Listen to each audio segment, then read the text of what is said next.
మీ పిల్లలు కనుక రాత్రిపూట నోరు తెరిచి పడుకుంటున్నా, లేదా గురక పెడుతున్నా, మీరు ఖచ్చితంగా ఈ వీడియోని చూడాలి. నేను doctor Pratisha Maddali, ENT surgeon and allergy specialist. So, నోరు తెరిచి పడుకోవడం అనేది అందరం కూడా ఏదో ఒక టైంలో మనకి జలుబు వచ్చినప్పుడు ఆర్ ఇన్ఫెక్షన్స్ వచ్చినప్పుడు తెలియకుండగా చేస్తూ ఉంటాం. కానీ మీ పిల్లలు కనుక తరచూ జలుబు లేకుండా, ఎటువంటి హెల్త్ ప్రాబ్లమ్ లేకుండగా ఉన్నా కూడా రోజు రాత్రిపూట నోరు వదిలేసి పడుకోవడం, గురక పెడుతున్నట్లయితే కనుక ఖచ్చితంగా మీరు వాళ్ళని ఒక ఈఎన్టీ స్పెషలిస్ట్‌కి చూపించాలి.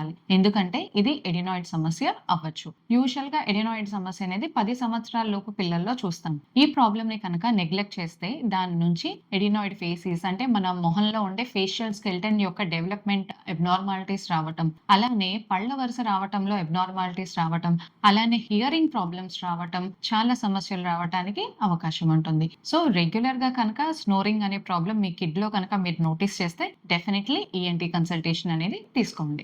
మరిన్ని హెల్త్ టిప్స్ కోసం keep following to Tulasi channel. Thank you so much.